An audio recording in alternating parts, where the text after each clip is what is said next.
बहुत इंटरेस्टिंग सवाल पूछा है आपने। जिस एडवर्टाइजिंग में स्टार की जरूरत पड़ती है, पूरे सवाल का एड था कोका कोला के लिए था। What is advertising in the context of a maker? क्योंकि एआई इस समय ऐसा कॉन्वर्सेशन है। क्या स्पीकर्स की आपने कोई भी एड ऐसी देखी थी अगला और वो ऐसे करता है और पब्लिक ने बोला हाँ ठीक है। किस तरीके के बच्चों को, टीनेजर्स को, कॉलेज पास आउट्स को एडवर्टाइजिंग के प्रोफेशन में जाना चाहिए?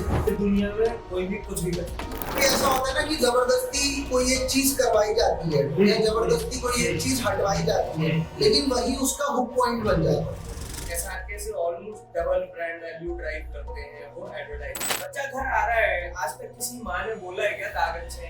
पर सारी माएं सर्फ एक्सेल खरीदती है ना। मैं बस एयरटेल गर्ल बोलूंगा और सब लोग जो इस वीडियो को देख रहे हैं वो समझ जाएंगे। हेलो ऑडियंस, हाय, नमस्कार। आज का हमारा एपिसोड है उन स्टूडेंट्स के लिए, न्यू कमर्स के लिए, जो एडवर्टाइजिंग में अपना करियर बनाना चाहते हैं। तो हमारे साथ आज एक गेस्ट हैं जो एडवर्टाइजिंग इंडस्ट्री में बहुत सालों से काम कर रहे हैं, और आज उनके थ्रू हम लोग आपको कुछ इन्फॉर्मेशन देंगे कि कौन से कॉलेजेस में आप जा सकते हो, या कॉलेजेस में जाना इम्पोर्टेंट है एडवर्टाइजिंग के लिए कि नहीं है, या एडवर्टाइजिंग के ऐसे कौन से डिपार्टमेंट्स हैं जिनमें एक्सपर्टीज गेन करके आप एडवर्टाइजिंग इंडस्ट्री में जा सकते हो।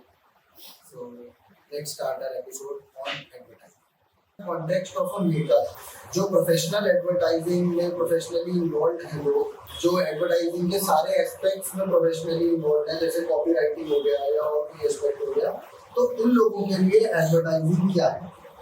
मैं इस जवाब की शुरुआत में आपको थोड़ा एडवर्टाइजिंग के बारे में बता करके करना चाहूँगा। एडवर्टाइजिंग में एज एक्सपेक्टेड आप एडवर्टाइजिंग एजेंसीज होती हैं, फिर उनकी होल्डिंग कंपनीज होती हैं, प्रीटी मच जैसे आपके ब्रांड्स होते हैं और उन ब्रांड्स की होल्डिंग कंपनीज है, राइट। पर advertising compared to any other job, आपका जो स्ट्रैटेजी है, आप जो अपने रेवेन्यू टारगेट्स लेके चल रहे हो, वो एडवर्टाइजिंग में भी कॉमन है, वो आप किसी और बिजनेस में भी जाओगे वहां भी कॉमन है। बट एडवर्टाइजिंग में डिफरेंस क्या लेकर के आता है? अगर आप एक एडवर्टाइजिंग एजेंसी के ऑफिस में घुसोगे तो आपको कौन लोग मिलेंगे? लाइक एनी अदर ऑफिस, वहाँ पे एचआर होगा, वहाँ पे आपका एडमिन डिपार्टमेंट होगा। बट एडवर्टाइजिंग एजेंसी की नर्व्स, जो उसका जो कोर होता है, जो अगर आप आज की एडवर्टाइजिंग के बारे में सोचो और 1970 की एडवर्टाइजिंग के बारे में सोचो, वो जो कोर आज भी नहीं बदला है, वो है मीडिया प्लानिंग, आपकी प्लानिंग डिपार्टमेंट, फिर आपका क्लाइंट सर्विसिंग, और जिस बारे में ये कॉन्वर्सेशन हो रही है, जिस बारे में मैं ज्यादा बोलूंगा, वो आपका क्रिएटिव डिपार्टमेंट। और जब हम क्रिएटिव डिपार्टमेंट की बात करते हैं तो when we call something a creative in advertising, आपने एक प्रिंट एड देखी फॉर एग्जांपल, राइट? आपने एक प्रिंट एड देखी, न्यूज़पेपर में आई है, आपने एक बिलबोर्ड देखा, आप गाड़ी से जा रहे थे, तो वो एक विजुअल होता है और वहाँ पे कुछ टेक्स्ट होता है, राइट? वो जो टेक्स्ट है, that in advertising is known as copy, और वो जो पूरा विजुअल देख रहे हो, that in advertising is known as art, and that's what advertising is. It is art and copy. तीन डिपार्टमेंट्स होते हैं जो कोर है एडवर्टाइजिंग के लिए, 1970 में भी थे, आज भी है, planning, creative, account management, right? आपका अकाउंट मैनेजमेंट एंड मैंने से ये एक इंडस्ट्री है, राइट? तो जब इंडस्ट्री होती है तो लोगों को एक्सपेक्टेशन होती है कि उस इंडस्ट्री में डिफरेंट टाइप के जॉब रोल्स, राइट? वो जॉब रोल्स कौन से और वो जॉब रोल्स क्या डिमांड करते हैं, ये मैं आपको अब बताता हूँ, राइट? जो लोग एडवर्टाइजिंग बता रहे हैं, that's how your question started, I believe. आप जब एक रेडियो एड सुनते हो तो आप सोचते होंगे कि एक ये राइटर है जिसने ये एड लिखी हो, राइट? फिर आप सोचते हो कि एक ये स्टूडियो है जिसने ये स्पॉट या जिंगल, अगर म्यूजिक के साथ है तो जिंगल, अगर म्यूजिक के है, नरेशन है तो स्पॉट, रेडियो में उसको ऐसे डिफाइन किया जाता है। ये एक ने रिकॉर्ड किया होगा और ये रिलीज हो गई, but that's not how it works. किसी भी रेडियो जिंगल को हमेशा एक टीवी एड होता है, उसके प्रिंट एड्स होते हैं, उसके साथ कुछ बिलबोर्ड्स हम देखते हैं। तो जब आप ये सवाल पूछ रहे हो कि एडवर्टाइजिंग जो लोग बनाते हैं वो लोग कौन हैं, तो वो ये सारे लोग, वो एक वॉइस ओवर आर्टिस्ट जिसने वो स्पॉट को अपनी आवाज दी होगी, जो एक एडवर्टाइजिंग के कॉपीराइटर ने लिखी थी और एडवर्टाइजिंग एजेंसी के प्रोडक्शन पार्टनर का वॉइस ओवर आर्टिस्ट आया, आरजे भी हो सकता है, जिसने वो स्पॉट को अपनी वॉइस दी। तो ये डिफाइन कर पाना कौन है वो लोग जो एडवर्टाइजिंग क्रिएट करते हैं। Yes, when it comes to credits, and credits are given, we see a limited set of people हाँ ये एजेंसी थी, ये प्रोडक्शन हाउस था, ये क्रिएटिव डायरेक्टर थे, ये राइटर थे, ये आर्ट थे, ये थे। But then we as an industry, हम लोग वो मूवीज जैसा लंबा सा क्रेडिट रोल लिखने के लिए हमारे पास वैसा कोई स्पॉट नहीं, that's why we don't do it. But वो जब एक एड शूट हो रहा होता है तो believe me, if I am talking about TVC या आज की डेट में DVC, digital video, right, digital video commercial, वो एड जब शूट हो रहा होता है वहां पे 40 से 50 लोग प्रोडक्शन हाउस के खड़े होते हैं, not just the line producer, not just your executive producer, not just your makeup dada या लाइट वाला जिसको क्रेडिट मिलने वाला है, there are whole set of people, right? There are interns in art जो एक छोटा सा इनपुट दे देते हैं कि अरे सर इस बलून को वहां से हटा करके वहां लगा दीजिए, but they are there, they're working, right? और हमारी इंडस्ट्री उस तरह से नहीं क्रेडिट करती है इन लोगों को। But then अगर मैं इस इंडस्ट्री की बात करूं, it's a gateway to a whole lot of commercial success in artistic pursuits. Okay? आप एक अच्छा सा जिंगल बना दो एडवर्टाइजिंग का, आपकी जो पेचेक होगी थोड़ी सी लिमिटेड होगी, अगर आपका काम लाइव जाए, आपका वो जिंगल और वो एड उस जिंगल की वजह से वायरल हो गया, तो कल को शायद आपके पास कहीं और से भी ऑफर्स आएंगे। एंड सेकेंडली, क्या एडवर्टाइजिंग ऑनेस्ट होती है? मैं आपको इस सवाल के जवाब के लिए एक एडवर्टाइजिंग की चीज बताता हूँ, जिसको एडवर्टाइजिंग की दुनिया में एडवर्टाइजिंग एग्जैजरेशन बोलते हैं। एडवर्टाइजिंग एग्जैजरेशन होता है कि आप अपना कोई भी ऐड याद रखो, कोई भी ऐड याद करो, बचपन का ऐड याद करो, कोई सा भी ऐड याद, ऐसा होता है क्या लाइफ? नहीं होता। सबसे अच्छी एड्स हैं कि बच्चा घर आ रहा है, अभी मैं एग्जांपल्स यूज करना स्टार्ट कर रहा हूँ and I would want to continue with examples because उससे थोड़ा रिलेटेबल हो जाता है। बच्चा घर आ रहा है, आज तक किसी माँ ने बोला है क्या दाग अच्छे हैं? नहीं बोला है ना, सारी माएं डांटती है, पर सारी माएं सिर्फ एक्सेल खरीदती है ना, खरीदती है क्या? एडवर्टाइजिंग का झूठ है, मगर यही सच है, क्योंकि एडवर्टाइजिंग एस्पिरेशनल होती है। एडवर्टाइजिंग हमेशा एक सर्टेन लेवल तक पहुंचना चाहती है, वो हमारी सच्चाई नहीं हो सकती। ये एग्जैक्टली झूठ नहीं बोलते, पर झूठ नहीं है, वो झूठ। उन्होंने बोला दाग अच्छे हैं और उन्होंने दिखाया दाग क्यों अच्छे। अगर मैं एक और बहुत अच्छा एग्जांपल लेना चाहूँ, you are not you when you are hungry, ये कैंपेन इंडिया में विद्या बालन जी के साथ और भी कई सेलिब्रिटीज के साथ किया गया। बट अगर ये दोनों कैंपेन्स का मैंने नाम इसलिए लिया क्योंकि ये इंडिया में भी एक्सटेंसिवली हुए हैं और ये पूरी दुनिया में कैंपेन, पूरी दुनिया में सर्फ एक्सेल एक अलग नाम से बिकता है कई सारे मार्केट्स में, और वहां पे यही पोजीशनिंग है कि स्टेन्स आर गुड। और जो यहाँ पे आपने विद्या बालन की एड देखी थी या स्निकर्स की आपने कोई भी एड ऐसी देखी थी कि जिसमें वो आप देख रहे हो फीलिंग की भूखा है अगला और वो ऐसे कर रहा है, वो ग्लोबल पोजीशनिंग है Snickers. You are not you, global positioning in the sense कि अगर इंडिया में वो बोल रहे हैं दाग अच्छे हैं, तो पूरी दुनिया में भी यही बोल रहे हैं दाग अच्छे हैं, उस दुनिया की भाषा में, फ्रांस में फ्रांस की भाषा में, अमेरिका में अमेरिका की भाषा में। Same goes with your Snickers भी आपका जहां अंग्रेजी में, जहां फ्रेंच में, जहां स्पेनिश में बोल रहा है, मगर वो यही बात बोल रहा है कि जब आप भूखे होते हो तो आप बदल जाते हो, स्निकर्स खाओ, आपकी भूख खत्म हो जाएगी और आप शांत हो जाओगे। वो है एडवर्टाइजिंग का ट्रुथ, राइट? हमारी इनसाइट हमेशा ट्रुथफुल होती है। हम लोग जहाँ से कैंपेन को बिल्ड करना चालू करते हैं और सिर्फ अपने इससे नहीं ट्रुथफुल होते, हम मार्केट से भी डेटा लेते हैं, है ना? तो यस, एग्जैजरेशन है, एग्जैजरेशन क्रिएटिव लिबर्टी है, एडवर्टाइजिंग के लिए बहुत बड़ी क्रिएटिव लिबर्टी है एग्जैजरेशन। तो किस तरीके के बच्चों को, किस तरीके के टीनेजर्स को या किस तरीके के कॉलेज पास आउट्स को एडवर्टाइजिंग के प्रोफेशन में जाना चाहिए, जो लोग इस तरीके के छोटे छोटे डिफरेंस अपनी पर्सनालिटी में परस्यू कर पाए कि मुझे एग्जैजरेट करना है, झूठ नहीं बोलना, मुझे डिसऑनेस्ट नहीं होना है, मुझे थोड़ा सा बड़ा चढ़ा के, तो ये कुछ एग्जैक्ट क्वालिटीज या स्किल्स होनी चाहिए किसी में कि यार हाँ, इस तरीके के आदमी को, इस तरीके के बच्चे को एडवर्टाइजिंग के आप दुनिया में कोई भी कुछ भी कर सकते, झूठ होगा तो आप बोलिएगा कि मैं गलत बोल रहा हूँ, but coming to creative, right?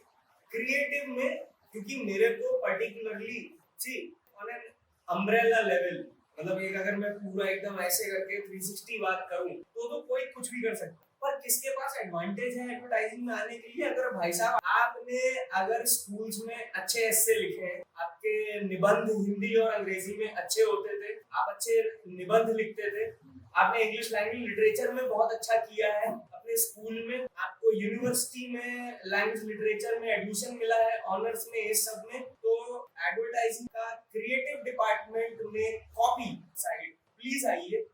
और इन जनरल आपकी अगर हाथों से बनाई हुई कला अच्छी है स्कूल टाइम पे, तो आप प्लीज एडवर्टाइजिंग को as a career option consider करिए आर्ट डिपार्टमेंट में। और यहाँ पे मैं आता हूँ when you get in the job. अब when we make this a thing कि भाई लिखने वाला कॉपी में, बनाने वाला आर्ट में, जब हम इसको ऐसा डिफाइन करने की कोशिश करते हैं, तब कहाँ पे प्रॉब्लम आती है कि मैं आपको एक उदाहरण देता हूँ। प्रॉब्लम वहाँ पे तब आ जाती है कि भाई साहब अगले को एक कैप्सूल बेचनी है जो मार्स पे आपको जिंदा रखेगी। अब मैं बोल रहा हूँ कि अगर आपके पास प्रॉब्लम है सॉल्व करने को, आपको इसके लिए प्रचार करनी है कि here is a capsule that will keep you alive on Mars, right? और आपको इसके लिए एक ऐड बनानी है, तो मैं बोलता हूँ क्या लिखने वाला अगर उसके अंदर वो विजुअलाइजेशन नहीं हुई, अगर उसके अंदर वो इमेजरी नहीं क्रिएट हुई, और वो आर्ट बनाने वाला जो सिर्फ कला में निपुण है, जो सोचता है कि नहीं मेरे को जब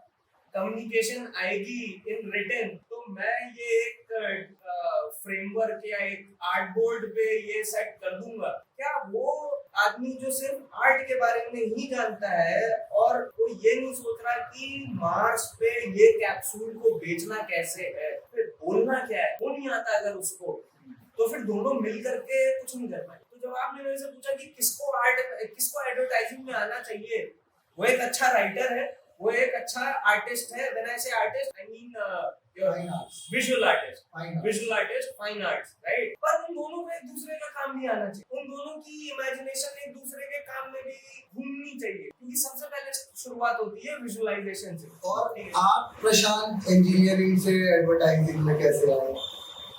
10th तक मैं काफी अच्छा था साइंसेस में, 11th में साइंसेस चेंज होती हैं, काफी कुछ बदल जाता है। इंजीनियरिंग करने गया बैंगलोर, काफी अच्छे कॉलेज में था बैंगलोर के, पर एक सेमेस्टर 1.5 सेमेस्टर बाद मेरे को फील हुआ कि this is not what I want. और मैं आपको एक टोटल सच्चाई बताऊं तो मेरे को सीरियसली ये नहीं मालूम था कि आगे मैं क्या करूं। मेरे को पहले ये क्लियर हुआ था कि ये मैं नहीं करूं, फिर आगे क्या करूंगा मैं, बड़ा लंबा सफर था। एक बार मैं जर्नलिस्ट बनने की भी सोची, जवाहरलाल नेहरू में यूनिवर्सिटी में आईएमसी है आपका, वहाँ पे एग्जाम भी क्लियर हुआ, ऑलमोस्ट एंट्रेंस भी ले लिए थे, आज शायद जर्नलिस्ट होते, पर मैं डायरेक्शन और राइटिंग का कोर्स के लिए ऑप्ट करा कहीं और। फिर धीरे धीरे राइटिंग रिकॉग्नाइज होती गई और इवेंचुअली मेरे को एडवर्टाइजिंग में चांस मिला, और एडवर्टाइजिंग में जब चांस मिला तो धीरे धीरे प्रमोशन होता गया and I stuck to the industry.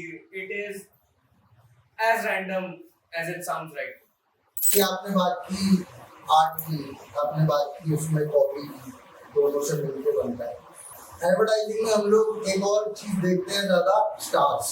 सही बात। तो जिस एडवर्टाइजिंग में स्टार की जरूरत पड़ती है वो is it a good advertising और बैड एडवर्टाइजिंग? जिसमें आइडिया सेल करने के लिए एक स्टार को रिप्रेजेंट करना पड़ रहा है और फिर अगर वो सामान बिक रहा है तो वो एडवर्टाइजिंग के आइडिया की वजह से बिक रहा है या स्टार बोल रहा है उस वजह से? Stars in advertising, right? अभी हाल ही में एक रिपोर्ट आई है, इसमें पूछा जा रहा है कि इंडिया में highest paid brand value in Bollywood. मैं हाल ही में मुंबई गया था और ब्रांड वैल्यू को 240 मिलियन के आसपास उनकी बताई गई है डॉलर्स में। फिल्में शायद पिछली 7-8 सारी फ्लॉप, बट अभी भी एडवर्टाइजिंग के सबसे फेवरेट है रणवीर सिंह। एसआरके से almost double brand value drive करते हैं वो एडवर्टाइजिंग। अगर ब्रांड रिकॉल की मैं बात करूं, may be make my trip वाला थोड़ा सा एड रिकॉल करेंगे लोग उनका, जो आलिया भट्ट के साथ था। ऑफकोर्स मैं स्टार्स को एडवर्टाइजिंग में आने के अगेंस्ट नहीं, पर उस स्टार और जिस ब्रांड की बात हो रही है उन दोनों में ना एक कनेक्शन होना चाहिए। आप समझ रहे हो मेरी बात कि एक इसकी रियल लाइफ पर्सनालिटी ऐसी है, इसका ऑन स्क्रीन प्रेजेंस इस स्टार का ऐसा है and it gels with the brand, तो मैं उस स्टार को लेके आना चाहूंगा और फिर वो जो उस ब्रांड का कम्युनिकेशन होगा वो पूरा उस स्टार की पर्सनालिटी के इर्द गिर्द घूमेगा, है ना। पर मैं सिर्फ ये सोचूं कि भाई अगले उनके फैन हैं और उन्हें चेक साइन करना है, तो मैं बहुत अच्छी एड बना दूंगा किसी स्टार के साथ। सर मैं क्या, कोई नहीं कर पाएगा sir, nobody can, because creativity comes with connection. If there is no connection between that star and your brand, that star has always, उस स्टार का पब्लिक अपीयरेंस हमेशा गुच्ची, प्राडा, लग्जरी में रहा है, और आप उसे लेकर के एक चीप हाउस होल्ड डिटर्जेंट के लिए लेके आ रहे हो, सर कभी नहीं काम करेगा, नहीं काम करेगा। और अच्छा आइडिया जो होगा, अगेन अच्छा आइडिया जो होगा वो आउट ऑफ नोवेयर किसी को स्टार बना देगा, जो मेरे को याद दिलाने की जरूरत नहीं है। मैं बस एयरटेल गर्ल बोलूंगा और सब लोग जो इस वीडियो को देख रहे हैं वो समझ जाएंगे, जो इस पॉडकास्ट को सुन रहे हैं वो समझ जाएंगे कि कैसे एडवर्टाइजिंग भी स्टार्स बना सकता है। और आपके पर्सनल चैलेंजेस सबसे ज्यादा जो एडवर्टाइजिंग में आते हैं एक प्रोफेशनल के? एडवर्टाइजिंग में मेरा होना बिल्कुल चांस की बात है, और सच बोलूं तो आप किसी भी क्रिएटिव इंडस्ट्री में, मतलब किसी भी क्रिएटिव प्रोफेशनल में चले जाओ, आपको कई सारे लोग ऐसे मिलेंगे जो चांस से हो। मेरे को ऐसा कोई आइडिया नहीं था कि I am suppose to get into advertising, और this is how advertising works, और दिस इज हाउ हम ऐसे क्रिएटिव अप्रोच रखते हैं एडवर्टाइजिंग में। मेरे को इन सब चीजों का कोई ऐसा आइडिया नहीं था। मैं एडवर्टाइजिंग एजेंसी में जॉब सिक्योर करा as a writer, junior copywriter, explore करता गया, मेंटरशिप होती गई। किस्मत अच्छी थी कि बहुत सारे अच्छे क्रिएटिव डायरेक्टर्स के साथ एडवर्टाइजिंग के काम करने का मौका मिला, तो अपनी अप्रोच बन गई, थोड़ा उनके इनपुट से, थोड़ी मेरी ऑब्जर्वेशन से। अगर मैं पर्सनल लाइफ की बात करूं, it comes down to that desire to express, आपके अंदर कुछ है जो आप बोलना चाहते हो, जो आप कहना चाहते हो, जो आप एक्सप्रेस करना चाहते हो। एडवर्टाइजिंग भी आपको एक मीडियम देता है। हाँ, आप वहां कंस्ट्रेंट होते हो, आपके पास एक प्रोडक्ट होता है, बट वो प्रोडक्ट होता किसके लिए? पब्लिक के लिए, राइट? सो उस प्रोडक्ट को पब्लिक तक पहुंचाने के लिए जो मैसेजिंग होगी, वो मैसेजिंग आपके कंट्रोल में होती है। उस मैसेजिंग को बिजनेस के लिए फायदेमंद बनाना, उस मैसेजिंग को पब्लिक के लिए informational, so that they know कि वो प्रोडक्ट क्या है, और इन अ वे उस कम्युनिकेशन में पब्लिक के लिए टेक अवे होना चाहिए, है ना? कि पब्लिक ने वो ऐड देखी, ठीक है, मैं कोका कोला का एग्जांपल दूं। पब्लिक ने वो ऐड देखी और पब्लिक ने बोला हाँ ठीक है, Coca Cola is a good drink, पर वो कोका कोला जो अपनी बात कह रहा है, ओपन हैप्पीनेस, है ना, शेयर हैप्पीनेस, ये सारी चीजें हम पब्लिक से कह रहे हैं। कोका कोला तो हम बेच रहे हैं, पर हम पब्लिक से कुछ कह भी रहे हैं साथ में, विच इज शेयर हैप्पीनेस। अपनी खुशियों को शेयर करें।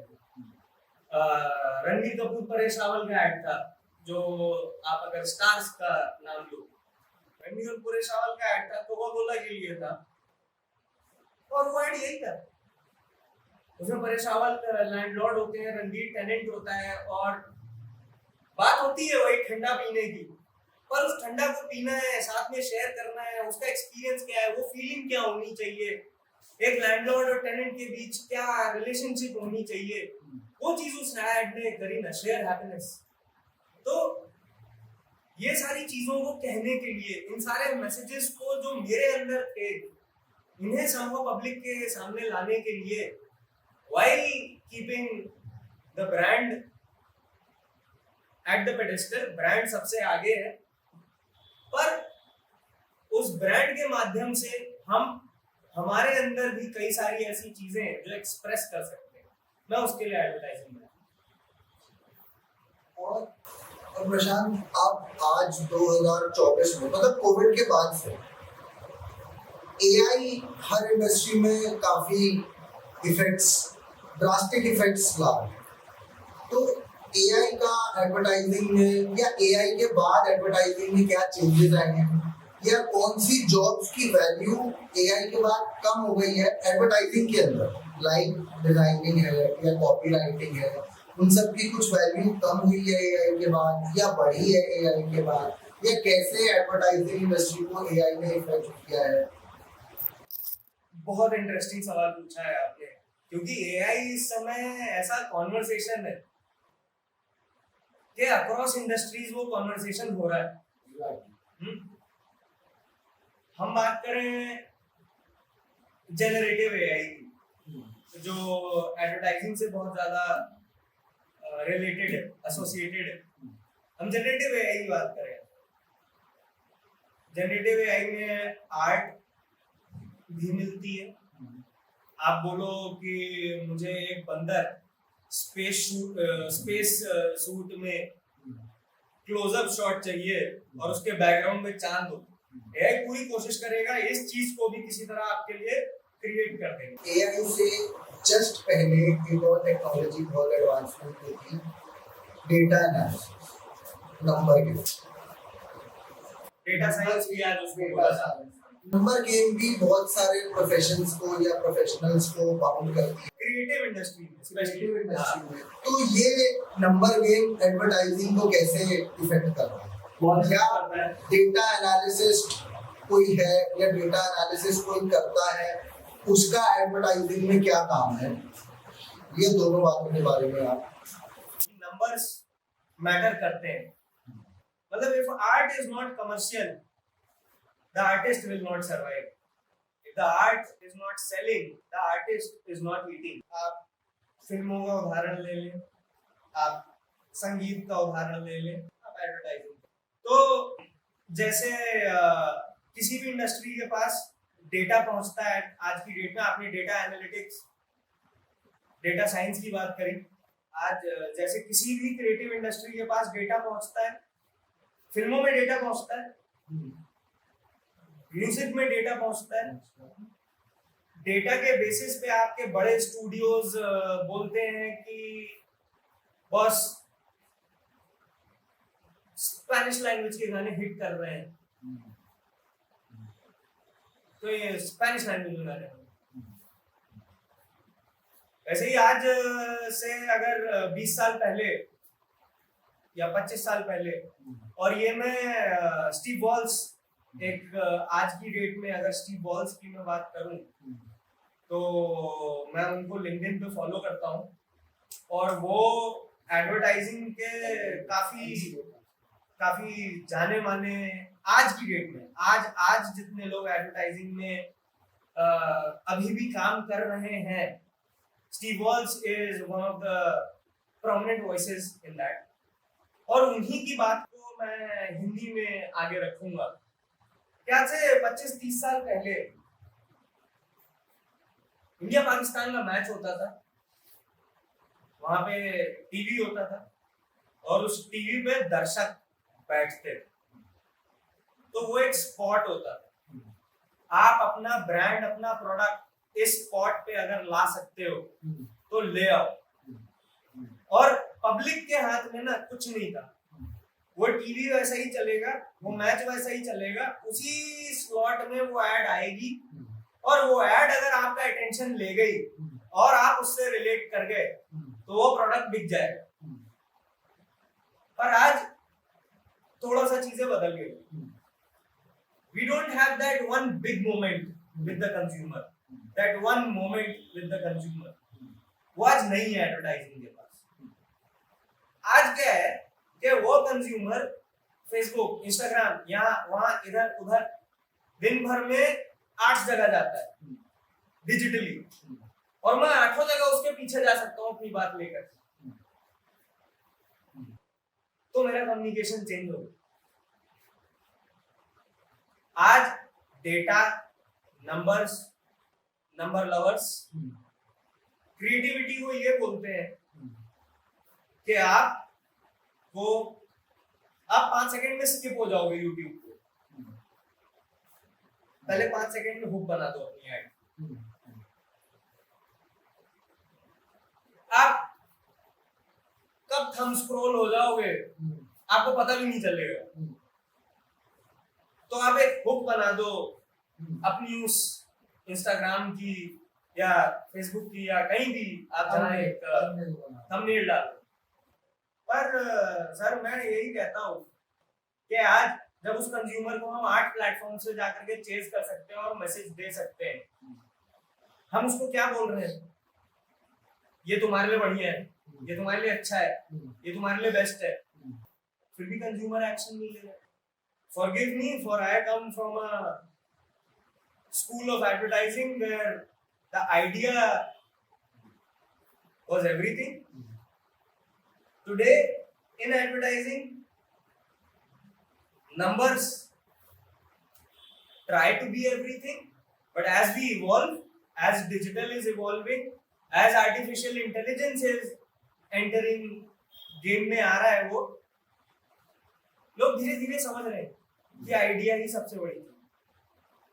कोई भी एक ऐसी ऐड जिसमें हम ये कहें कि यार अगर इस ऐड में ये ना होता तो ये ऐड ना। थोड़ा सा सोचूंगा, क्योंकि वैसे तो मुझे बहुत सारी एड्स पता है, बट मैं कोई ऐसी ऐड के बारे में कोई आपकी पर्सनल ऐड जो आपने बनाई हो और उसमें आपको ब्रेनस्टॉर्मिंग में लगा हो कि यार कभी कभी ऐसा होता है ना कि जबरदस्ती कोई एक चीज करवाई जाती है या जबरदस्ती कोई एक चीज हटवाई जाती है, लेकिन वही उसका हुक पॉइंट बन जाता है। यार अच्छा हुआ ये हो गया, ये ना होता तो ये ऐड ना हो। तो आप जो बोल रहे हो, मैं एक्चुअली ऐसा ऐड लेना चाहता हूँ जिससे ज्यादा से ज्यादा लोग रिलेट कर पाए। हाँ। हेमा, रेखा, जया और सुषमा, ये जानबूझ के एक्ट्रेसेस के नाम किए गए। ये ना होता तो ये ऐड किए गए। हाँ, ये किए गए। अच्छा, ये किया गया। ये एग्जांपल। और मतलब आप इस चीज को समझो कि निरमा एक आइकॉनिक ब्रांड है। निरमा अपनी खुद की एडवर्टाइजिंग चलाता है। अच्छा, ये आपको नहीं मालूम होगा, कई लोगों को नहीं मालूम होगा। मेरी लाइफ में मैं एक्चुअली निरमा की एडवर्टाइजिंग में सेलेक्ट होकर के इंटरव्यू दे चुका हूँ। अच्छा। प्रभा देवी मुंबई में उनका ऑफिस है। पर वो रेखा, जया, सुषमा, वो नामों का इस्तेमाल करना, और उन्हें जब निरमा ने इवॉल्व करके नई एडवर्टाइजिंग बनाई, वो जया, रेखा, सुषमा जो थी वो इवॉल्व हुई, देश इवॉल्व हुआ, निरमा भी उनके साथ इवॉल्व हुआ। और वो रेखा, जया, सुषमा आप जो नई एडवर्टाइजिंग देखोगे उसमें एक डॉक्टर है, एक इंजीनियर है, एक कुछ है, और वो चारों मिलके एक एम्बुलेंस को गड्ढे से बाहर निकाल रहे हैं। तो ये होता है कि रेखा, Jaya, Sushma inseparable from Nirma, but how that evolved with Nirma and how Nirma evolved as a brand and connects with consumers today, the consumer of today, ये बहुत अच्छा एग्जांपल है आपके सवाल का। मैं ये पॉडकास्ट एंड करूँगा। लास्ट क्वेश्चन, एडवर्टाइजिंग के बारे में क्या मिथ्स है और न्यू कमर्स को किन मिथ्स या किन कंफ्यूजन्स का सामना करना पड़ सकता है इस प्रोफेशन में आने के लिए, और उन्हें वो अवॉइड करना चाहिए क्योंकि उसकी कोई वैल्यू नहीं है। वो सिर्फ मिथ्स है जिनसे ये नए बच्चे अक्रॉस होंगे, और आप प्लीज उसको क्लियर करिए कि वो उन मिथ्स को ज्यादा इंपॉर्टेंस ना दें। मिथ्स कुछ ऐसी हैं भाई, एडवर्टाइजिंग तो काम ही नहीं करती। डिजिटल के आ जाने के बाद से सिर्फ डायरेक्ट मैसेज सब कुछ हो गया है।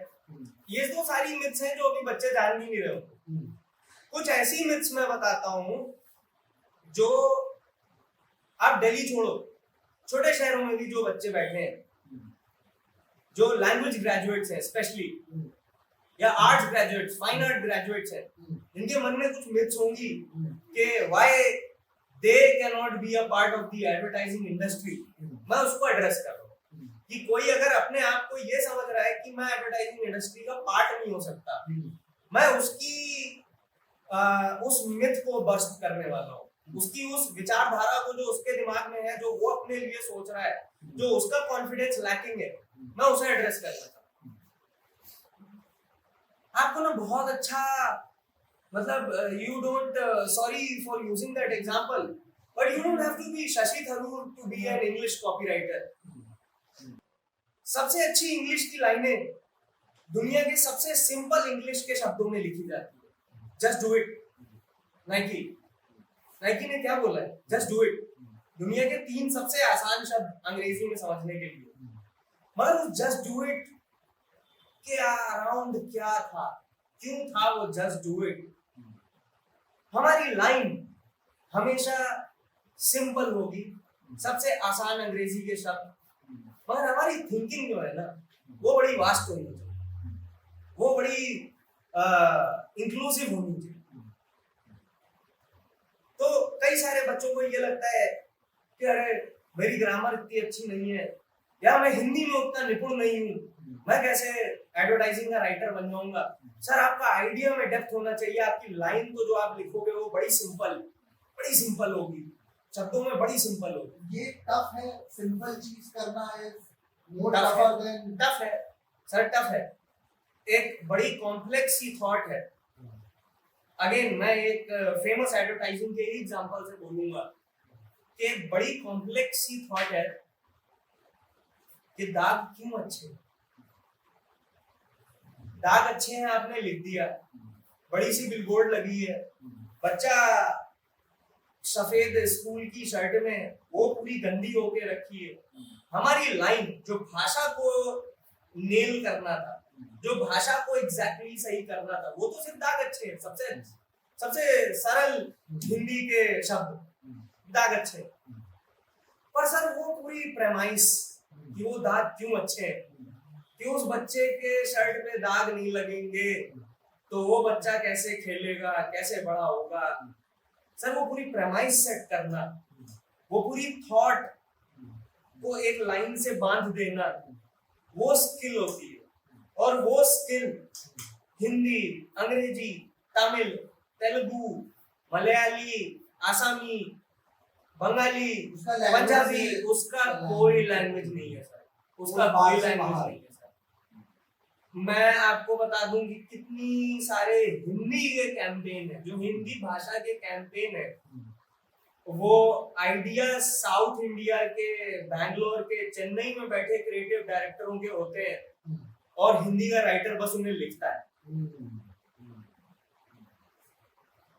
तो ऐसा कुछ है ही नहीं, आप किसी भी चीज से बंधे नहीं हुए हो। मैं ये कहना चाहता हूँ बस कि आप किसी भी चीज से बंधे नहीं हुए हो, कोई पैरामीटर नहीं है, कुछ नहीं है, कैनवस ब्लैंक है, आप उस पे आकर के जो करना चाहोगे।